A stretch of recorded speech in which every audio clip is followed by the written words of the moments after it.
हमारे धर्मवर्ग का विषय है त्रिगुण पावन पूर्णिमा पूर्णिमा पूज्य जी से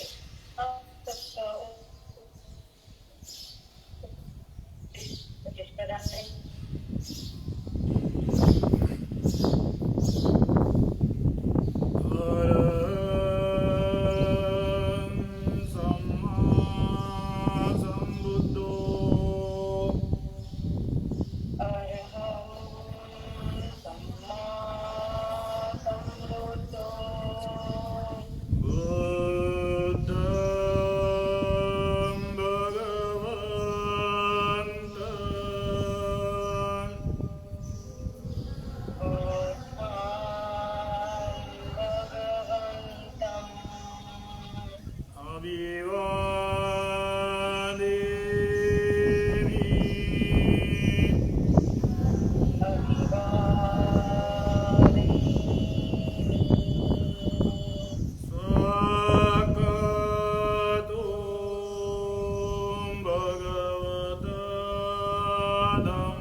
जैसा कि आप सभी जानते ही हैं कि आज का ये हमारा 47वां धम्म प्रवचन है।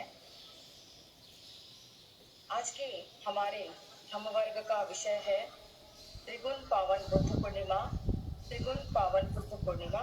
मैं पूजाचार्य जी से अनुरोध करती हूँ कि वे इस विषय पर हम सभी उपासक उपासिकाओं को धम्म प्रवचन प्रदान करेंगे। ज्ञान प्राप्ति प्राण सम्यक संबुद्ध, ज्ञान प्राप्ति का मार्ग बुद्ध धम्म, ज्ञान प्राप्ति मार्ग से चलने वाला संघ, इन तीन रत्न को पंचांग प्रणाम। आज का विषय भी वही है और कल 16 मई ये त्रिवेदी पूर्णिमा, उसको बुद्ध पूर्णिमा कहा जाता है, वैशाख पूर्णिमा कहा जाता है, त्रिगुणी पूर्णिमा कहा जाता है। भिन्न भिन्न नाम से इस पूर्णिमा को याद किया जाता है। सर्वप्रथम मैं आप सभी को एक दिन पहले क्यों ना हो, कल जो त्रिवेदी पूर्णिमा है, उस त्रिवेदी पूर्णिमा के उपलक्ष्य में आप सबको साधुवाद देता हूँ।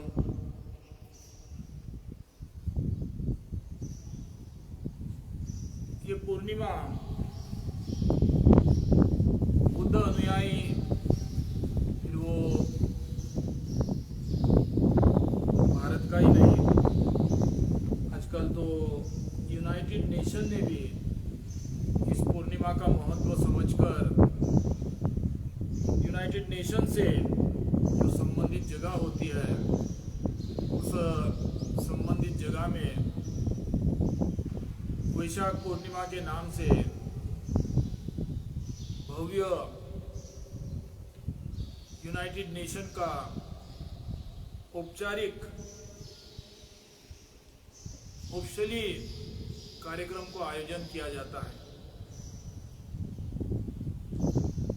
और देश विदेश में जो बुद्ध अनुयायी हैं, फिर इंडिविजुअल किसी का घर होगा या विहार होंगे, उन तमाम जगह में इस बुद्ध पूर्णिमा को अपने अपने तरीका अपना अपना होगा, अपने अपने तरीके से मनाया जाता है। इस महासमाधि भूमि में भी, या कल डोंगरगढ़ प्रज्ञागिरी में भी मैया मित्र संघ के माध्यम से वैशाख पूर्णिमा को शोभा दे, तथागत के जीवन को शोभा दे, उनके जीवन का अपमान ना हो, उनका जीवन पराया के सामने अपमानित ना हो, बदनाम ना हो, इस बात का ख्याल रखते कल इस महासमाधि भूमि में सुबह 10 बजे से और डोंगरगढ़ प्रज्ञागिरी में शाम 6 बजे से त्रिवेदी पूर्णिमा, वैशाख पूर्णिमा का आयोजन किया गया है। हम सादर आमंत्रित हो, जो कुछ आपको जहाँ नजीक होगा, महासमाधि भूमि नजीक होंगी, महासमाधि भूमि आइए, प्रज्ञागिरी नजीक होंगी तो प्रज्ञागिरी आइए। साथ में जो बुद्ध अनुयायी के लिए महत्वपूर्ण, सबसे जो महत्वपूर्ण दिन है, वो कल की पूर्णिमा हमारे बुद्ध अनुयायी के लिए महत्वपूर्ण दिन है।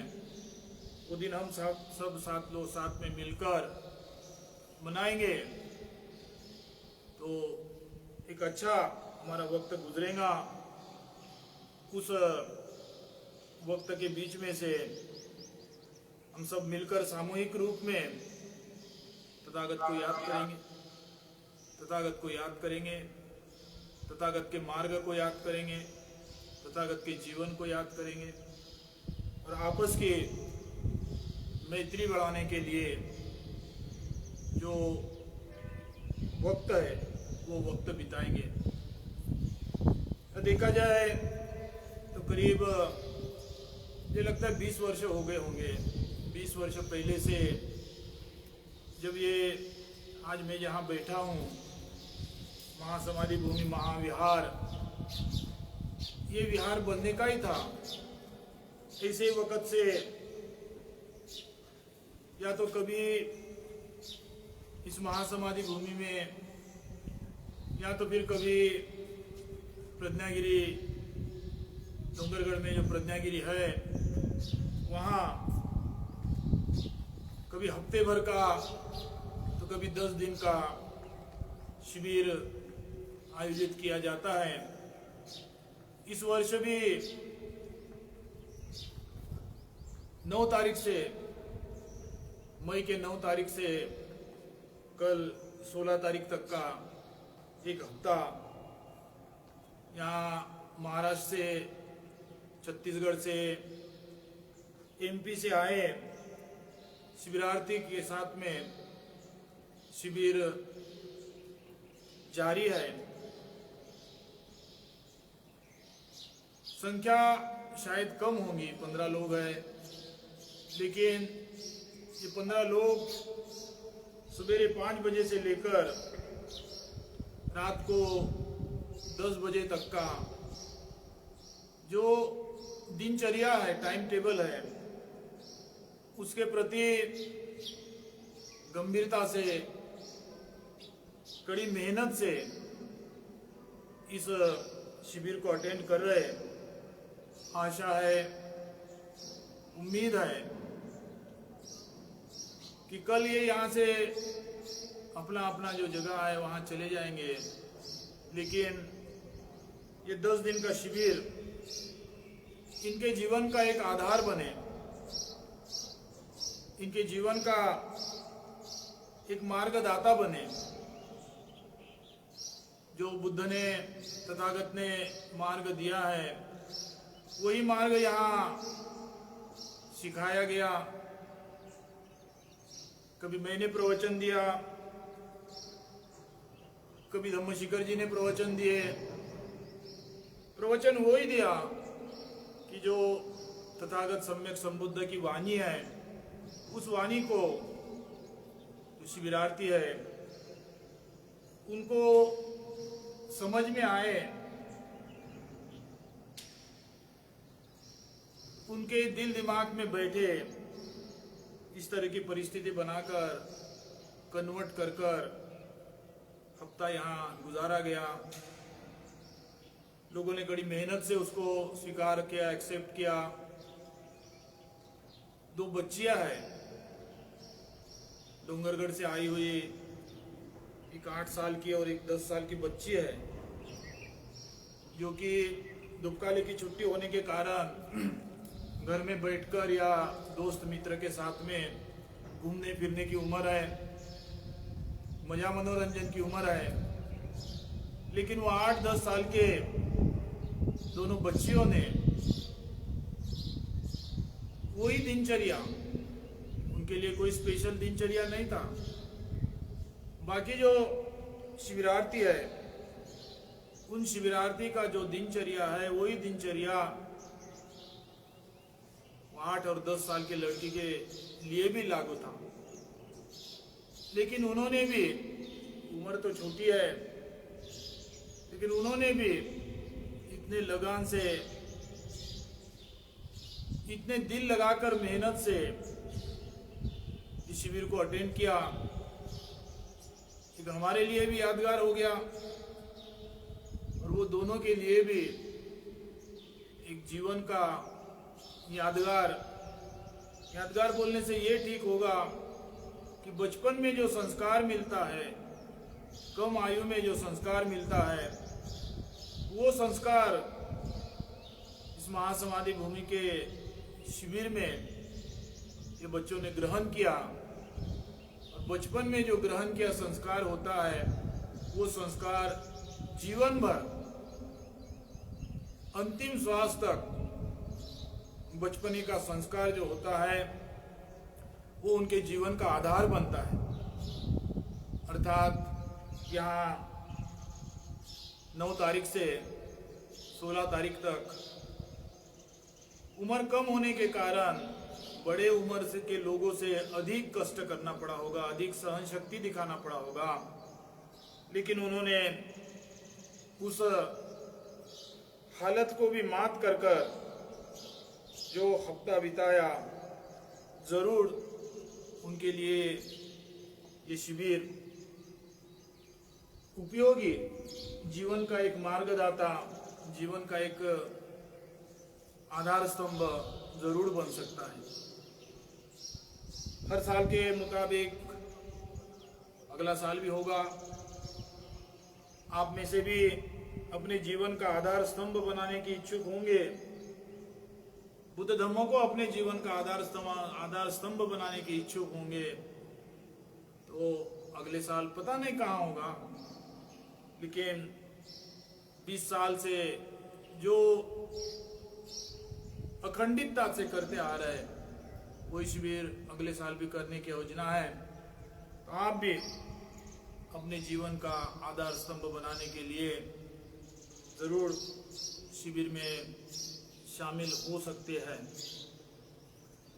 आज त्रिवेदी बुद्ध पूर्णिमा, वैशाख पूर्णिमा, त्रिगुणी बुद्ध पूर्णिमा। वैशाख पूर्णिमा इसलिए कि भारत का जो महीने को गिनने का सिस्टम होता है वो सिस्टम के हिसाब से उसे वैशाख पूर्णिमा भी कहा जाता है। ये आम शब्द हो गया, वैशाखी पूर्णिमा, वैशाख पूर्णिमा, ये आम शब्द हो गया। ये दूसरे धर्म के लोग भी महीने को लेकर वैशाख पूर्णिमा कहेंगे क्योंकि महीना वैशाख है।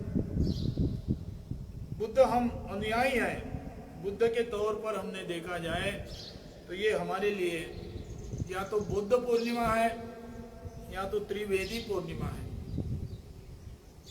आप शायद ही इस ऑनलाइन प्रवचन को ग्रहण करने वाले आप सभी जानते हैं कि कल का जो पूर्णिमा है, आने वाले कल का जो पूर्णिमा है, उस पूर्णिमा का अर्थ क्या है। बहुत से लोग अपने बैनर में, पोस्टर में, पॉम्फलेट में ये लिखते हैं बुद्ध जयंती।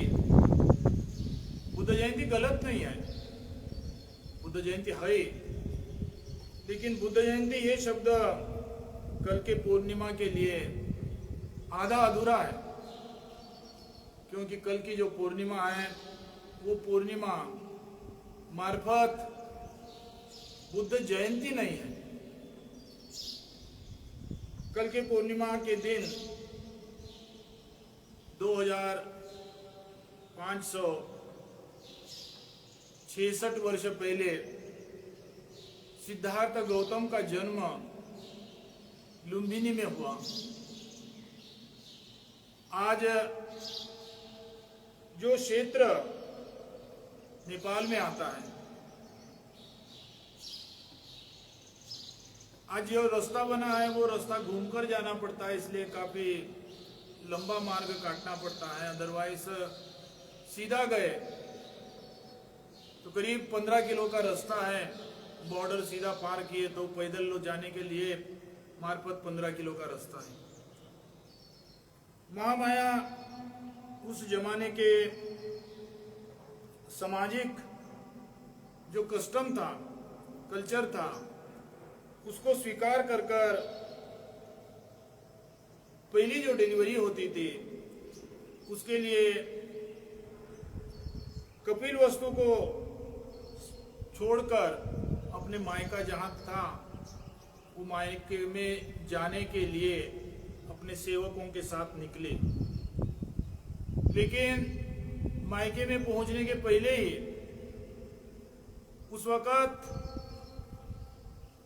कि जो बंजार एक जगह थी, झाड़ पौधे तो थे ही कहीं, हर जगह में उस वक्त जंगल जैसे झाड़ पौधे हुआ करते थे। एक जगह में रुक गए क्योंकि उनको महसूस हो रहा था कि मेरा वक्त, डिलीवरी का वक्त आ गया। तो वह एक जगह खड़े हो गए और वहीं मायके पहुंचने के पहले ही उनका डिलीवरी हो गई।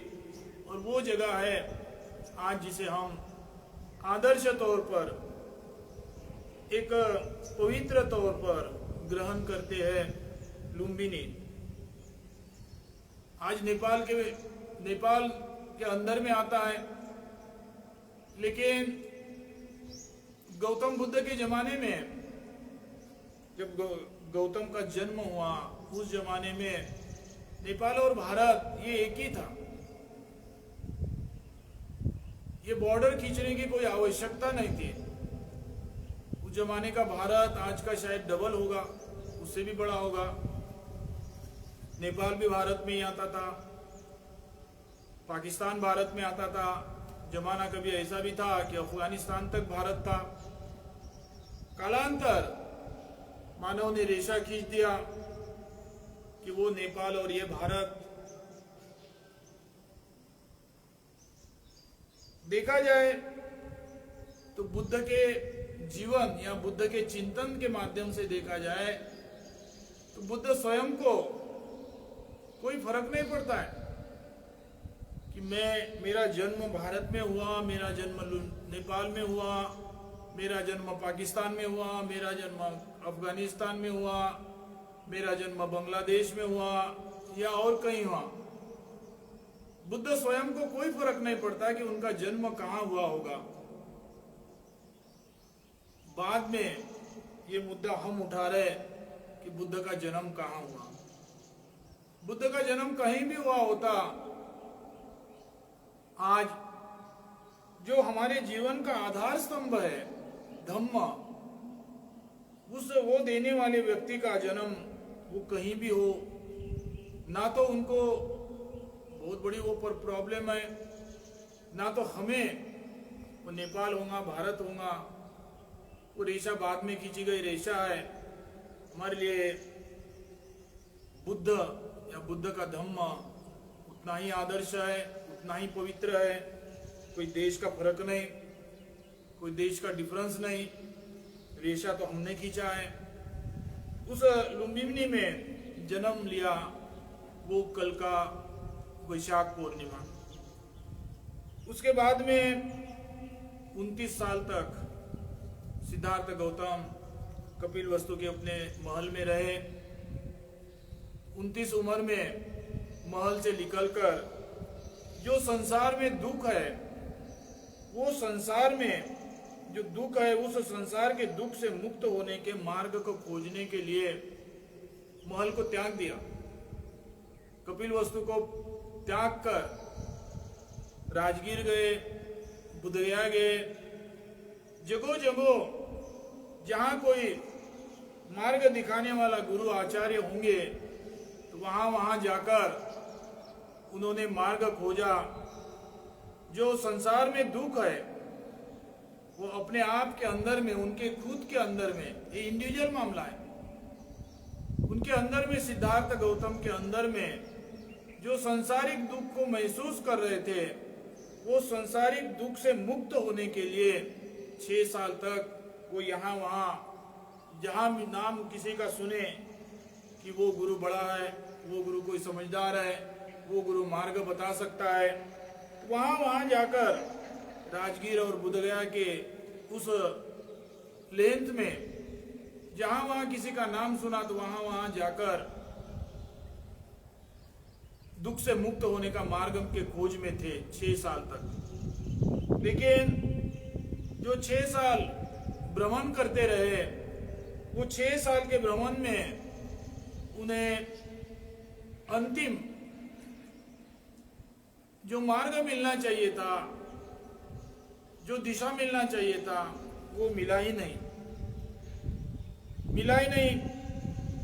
निरंजना नदी में आकर स्नान करने लगे। 6 साल का जो मल था शरीर के ऊपर में, 6 साल की जो गंदगी थी शरीर के ऊपर का गंदगी, मतलब मन में भी वही गंदगी होती है। निरंजना नदी में नहाते नहाते एक बीन का आवाज सुनने को मिला। वाद्य होता है बीन करके, उसका आवाज सुनने को मिला। तो शुरुआत में जो आवाज सुनने को मिला, वो आवाज सुनकर पहले जो बीन वादक थे वो एडजस्ट कर रहे थे। बीन अच्छा बजे इसलिए उसका जो तार होता है उस तार को एडजस्ट कर रहे थे। तो शुरुआत में बहुत ढीला था, वो तार बहुत ढीला था। वो ढीले तार को बजाने को गए तो जो आवाज, अच्छा आवाज, उत्कृष्ट आवाज देना निकलना चाहिए, वो निकला ही नहीं। फिर वो वादक ने धीरे धीरे वो खसते गए, इतना खस दिया कि ज्यादा खसने के कारण वो तार को उंगली लगाया तो उंगली लगाए बरोबर बजना तो दूर, वो तार ही टूट गया। सिद्धार्थ को याद आया, सिद्धार्थ के दिल दिमाग में उजेला निकला, प्रबुद्धि आ गई कि आज तक मैंने जो किया था 6 वर्ष तक, वो मार्फत शरीर को पीड़ा पहुंचाने वाला तपस्या था। उससे ना तो मैं जिस संसार के दुख से मुक्त होना चाहता हूं वो मार्ग मुझे मिलेगा, मार्फत मुझे शरीर का नुकसान ही सहन करना पड़ेगा। आज आपने कभी देखा होगा, एक प्रतिमा है, वो प्रतिमा भारत में नहीं, पाकिस्तान लाहौर में उस प्रतिमा के पीछे पाकिस्तान सरकार ने सबसे ज्यादा इंश्योरेंस लगा रखा है, करोड़ों रुपए का इंश्योरेंस लगा के रखा है, जबकि वो देश अपने आप को मुसलमान देश कहता है, लेकिन बुद्ध प्रतिमा के लिए उस देश का जो इंश्योरेंस है वो सबसे ज्यादा है। वो मूर्ति, उसी मूर्ति का आधार लेकर हमने इस महासमाधि भूमि में भी बनाया है। कभी आप आए होंगे तो देखे होंगे कि मार्फत हड्डी और नस दिख रहा है, दूर से देखे तो मानव लगेगा भी नहीं। 6 साल तक इतना कठोर तपस्या किया, 10-10 दिन खाना नहीं खाना, खाए तो फिर 1-2 चावल का दाना या तिल का दाना, 15-15 दिन पानी नहीं पीना, एक कदम में कई दिनों तक खड़े रहना, कई दिनों तक सूरज को देखते रहना, कांटे से बिस्तरा बनाकर उस कांटे के ऊपर सोते रहना। ये जो 6 साल तक सिद्धार्थ ने जो तपस्या किया, वो तपस्या ऐसी थी कि ना तो भूतकाल में, ना तो वर्तमान में, ना तो भविष्य में किसी ने किया होगा, न किसी कोई कर पाएगा। इतना कठोर तपस्या सिद्धार्थ ने किया, इतना कठोर तपस्या तो किया, लेकिन उसमें से नतीजा कुछ नहीं निकला। जो संसार से मुक्त होना, संसार के दुख से मुक्त होना था, वो मुक्ति नहीं मिली। सिद्धार्थ ने निरंजना नदी में जाकर नहाया और उस नहाते नहाते बीन को सुना तो शुरुआत में जो तार ढीला था, वो ढीले तार से ठीक से आवाज नहीं निकला। एकदम तार को खस दिया, कड़क से खस दिया, तो वो तार टूट गया। इस अवस्था को देखकर, इस अवस्था को अपने नजर के सामने रखकर सिद्धार्थ के दिमाग में प्रबुद्ध का एक किरण मिला कि मानव कितना भी कठोरता से, कठिनता से अपने शरीर को पीड़ा पहुंचाएगा तो भी वो मार्फत पीड़ा है, उससे संसार के दुख से मुक्त नहीं हो सकते। आदमी अलाल से, लेजी से जिएगा तो भी वो आदमी का जीवन, उस आदमी के जीवन में प्रबुद्धता, ज्ञान, मतलब संसार से, संसार के दुख से मुक्त का जो मार्ग है वो मिलना नहीं है। जब तक आदमी मध्यम मार्ग से नहीं चलेगा, बीन जो बजती है, बीन अच्छा जब आवाज निकालते हैं, उस वक्त बीन का जो तार होता है वो मध्य परिस्थिति में रहता है, ना खसा होता है ना ढीला होता है। वो मध्य परिस्थिति में आदमी जिएगा, तब कोई आदमी प्रबुद्ध, आदमी ज्ञान, सम्यक संबोधि प्राप्त करके अपने जीवन में जो संसारिक दुख है वो दुख से मुक्त होकर जी सकता है। ये सिद्धार्थ गौतम ने अपनाया और आज तक 6 साल तक जो तपस्या किया, उस सिस्टम को छोड़ दिया, तपस्या को नहीं छोड़ा। हम कहीं गलती करते। सिद्धार्थ गौतम ने 29 साल से लेकर 80 महापरिनिर्वाण तक का काल कभी तपस्या को नहीं छोड़ा, कभी साधना को नहीं छोड़ा, कभी विपश्यना को नहीं छोड़ा। उसका सिस्टम जो है, उसकी जो प्रथा है, उसको चेंज किया। पता चला कि आज तक जो 6 साल किया वो प्रथा से मुझे दुख से मुक्ति का मार्ग प्राप्त होना नहीं है, तो उन्होंने मार्ग को चेंज किया, लेकिन तपस्या से दूर नहीं हुए। तपस्या से दूर ना होकर उन्होंने खोज निकाला विपश्यना। आधुनिक अभी जो आपके जुबान में आसानी से, सरलता से विपश्यना ये शब्द निकलता, ये 5-50 साल का शब्द नहीं है, ये 2500 वर्ष पहले तथागत सम्यक संबुद्ध सिद्धार्थ गौतम ने खोज निकाली हुई जो प्रथा है, वो उसी प्रथा को विपश्यना नाम दिया, और वही प्रथा, वही नाम से 2500 साल ये पृथ्वी के ऊपर जारी है।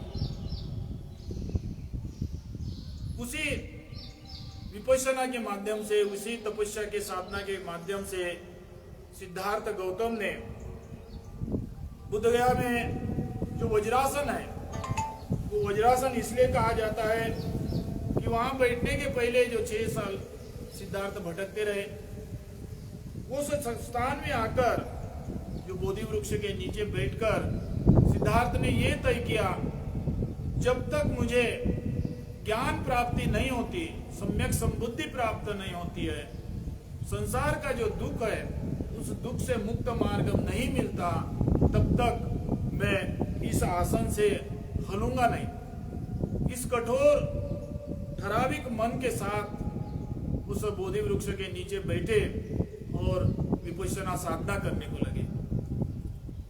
1 हफ्ते के बाद में सवेरे जो तारा दिखती है, वो तारे को देखकर, ये एकाएक नहीं दिखता है, 6 साल तक या हफ्ते भर जो साधना करते आए उसका नतीजा है कि 8वें दिन सुबह की तारा देखकर गौतम बुद्ध को ज्ञान प्राप्त हुआ। और ज्ञान प्राप्त हुआ उस जगह को वज्रासन कहा जाता है, क्योंकि सिद्धार्थ ने एक कठोरता से उस जगह को सिलेक्ट किया था कि मैं कभी, जब तक ज्ञान प्राप्त नहीं होता तब तक यहां से उठूंगा नहीं। ज्ञान प्राप्ति के बाद में ही वो उठे, तब तक उठे ही नहीं थे।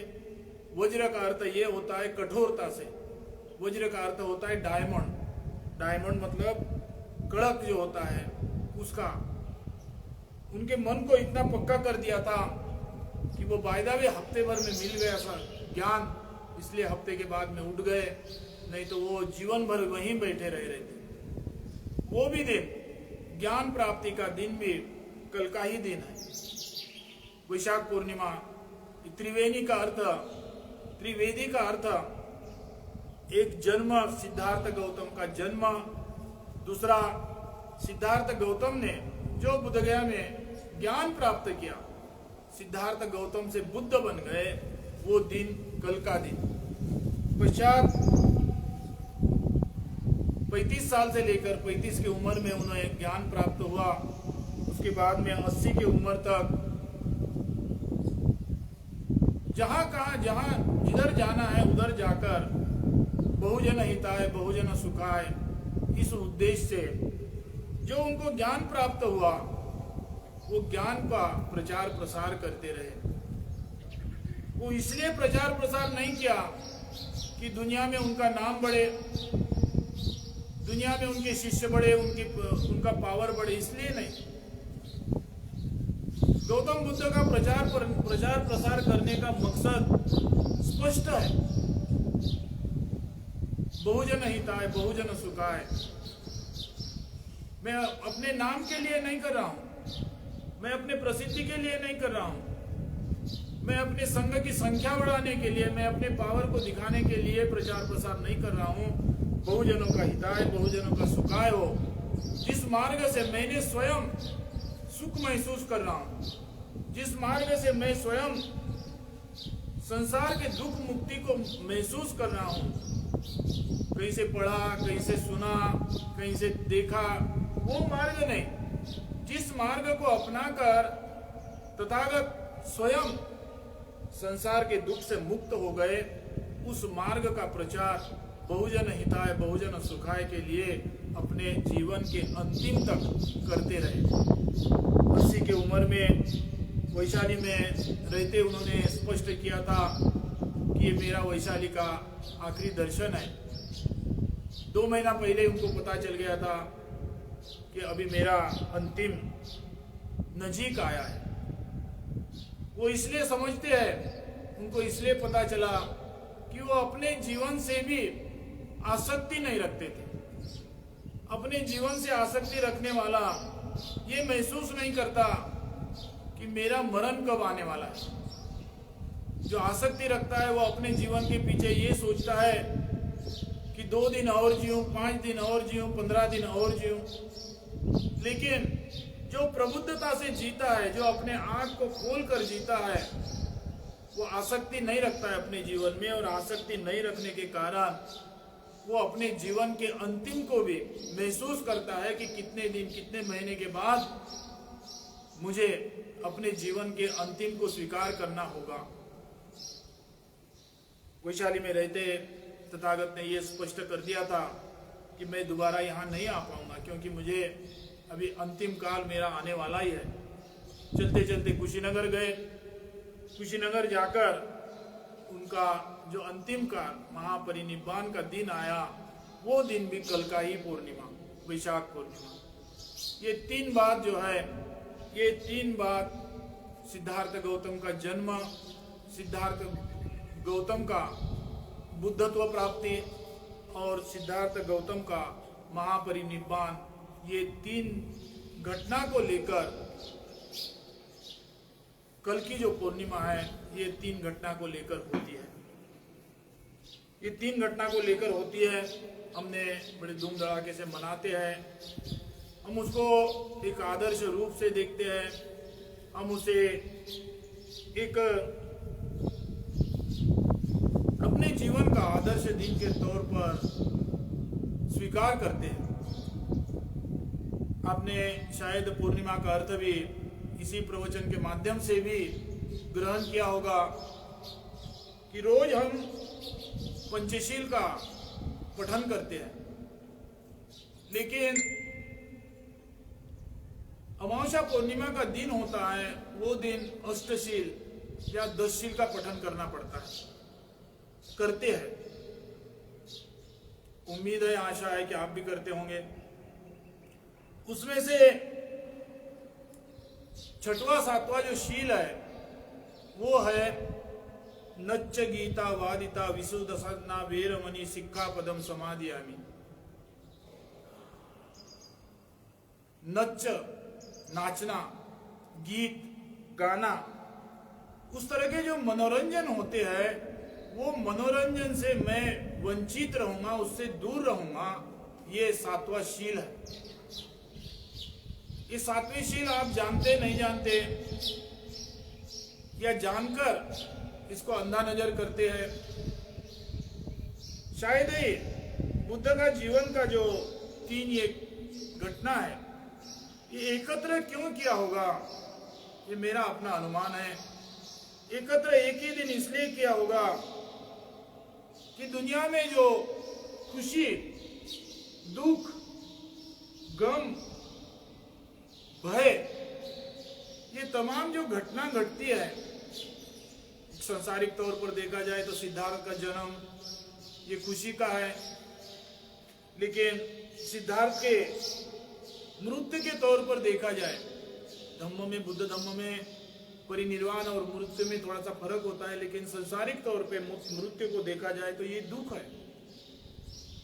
जन्म भी वही दिन और मृत्यु भी वही दिन, ये एक ही दिन क्यों हुआ? बुद्ध धम्म, ये गौतम बुद्ध के जीवन के माध्यम से भी धम्म को सिखाना चाहते हैं कि जीवन में जो खुशी आती है, दुख आता है, गम आता है, भय आता है, ये सब पल भर का मामला है। पल बदल जाए तो वही सुख दुख में बदलता है, वही दुख भय में बदलता है, वही भय और किसी दूसरे घटना में बदल जाता है। वो इसलिए कि सुख भी जो होता है वो तमाम घटने का समीकरण है। दुख भी जो होता है वो तमाम रीजन का समीकरण है। हजारों समीकरण एकत्र होते हैं तब दुख ये शब्द आता है। तमाम रीजन जो एकत्र होते हैं, समीकरण होता है उसका, तब खुश का घटना सामने आती है। वो हजार कारण से एक घटना बनती है, उस हजार कारण के एक दो घटना भी हट गए तो वो सुख दुख में बदल जाता है, वो दुख भय में बदल जाता है, वो भय और किसी दूसरे घटना में, माहौल में बदल जाता है। इसलिए ना तो सुख के पीछे पड़ते रहो, उसमें उछलते रहो, ना तो दुख में डूबते रहो, क्योंकि ये सब अनित्य है, पल पल में बदलने वाला है। पल पल में जो बदल रहा है उसके पीछे अपनी जिंदगी को बर्बाद क्यों करते हो। ये बुद्ध के जीवन के दिन को एक जगह लाने का कारण हो सकता है। नच्च वादिता विशुद्धसन वीरमणि सिक्कापदम समाधियामि। सातवां जो शील है, नाचना मना, गाना मना, मनोरंजन को मना, उससे दूर रहने की हम प्रतिज्ञा करते हैं। जीवन भर तो आपसे होगा नहीं ये बात। मानव का जीवन है, कभी खुशी मनाते हैं, कभी नाच गाने का वक्त आता है, लेकिन कम से कम कल जो पूर्णिमा है वो पूर्णिमा का अर्थ समझकर, वो पूर्णिमा का महत्व समझकर, उपोषद का दिन है। ऊपर से तथागत सम्यक संबुद्ध सिद्धार्थ गौतम बुद्ध का जन्म, ज्ञान प्राप्ति और महापरिनिर्वाण का दिन है। इसका महत्व समझकर नच्च गीतावाद, इससे दूर रहकर नाचना गाना, इसके माध्यम से ही कल का दिन ना मनाए। कल का दिन अपने आप को सिद्धार्थ गौतम बुद्ध ने जो मार्ग दिखाया वो मार्ग से चलने के लिए प्रोत्साहित करने वाला दिन है। और उस चलने वाले दिन के प्रति जो सातवां शील दिया है, नाच गाने के प्रति, उससे दूर रहने की प्रतिज्ञा करते हैं, साधुवाद देते हैं, लेकिन हकीकत में वो ही करते हैं जो नहीं करना चाहिए। कल हमारे लिए 365 दिन में से सबसे महत्वपूर्ण, सबसे आदर्श, सबसे पवित्र दिन है। वो पवित्र आदर्श दिन का महत्व समझकर कल का दिन अष्टशील का पालन कर ही गुजारेंगे तो आपके लिए, हम सबके लिए कल का जो त्रिवेदी पूर्णिमा, वैशाख पूर्णिमा है, ये हमारे जीवन में लाभ पहुंचा सकती है।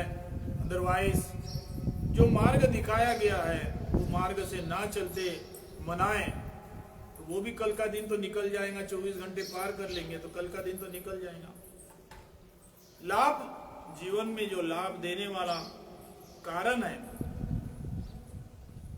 वो कारण को स्वीकार कर ही कल का दिन मनाएं, यही आप लोगों से अनुरोध करता हूं।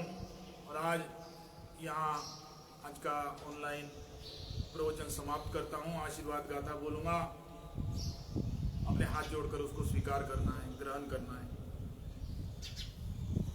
नत्थि मे शरणं अय्यं बुद्धो मे शरणं वरम् एतेन सच्च वचेन होतु ते जयमङ्गलम्। नत्थि मे शरणं अय्यं धम्मो मे शरणं वरम् एतेन सच्च वचेन होतु ते जयमङ्गलम्।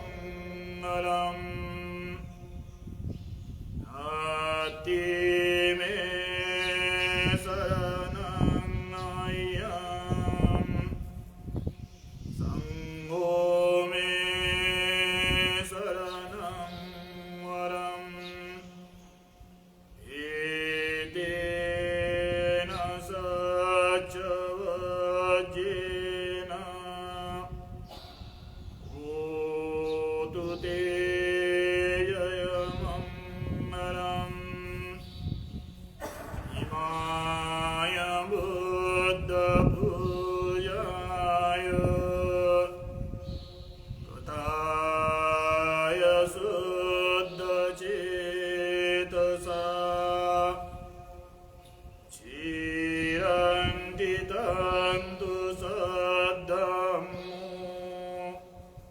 लोको हन्तु सुखी सदा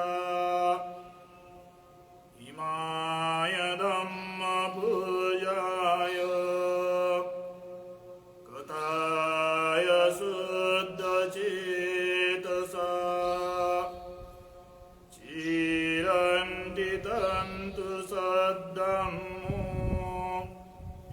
लोको हन्तु सुखी सदा इमाय सन्नपूजाय कृताय शुद्धचेतसा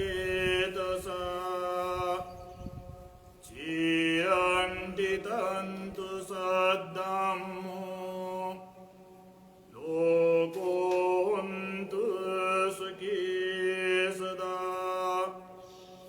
सब्बपापस्य अकरणम् कुशलस्य उपसम्पदा सचित्तपरियोदपनम् एतं बुद्धानुशासनम् साधु साधु साधु साधु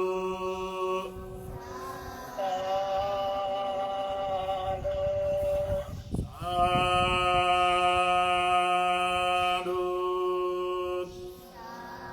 साधु।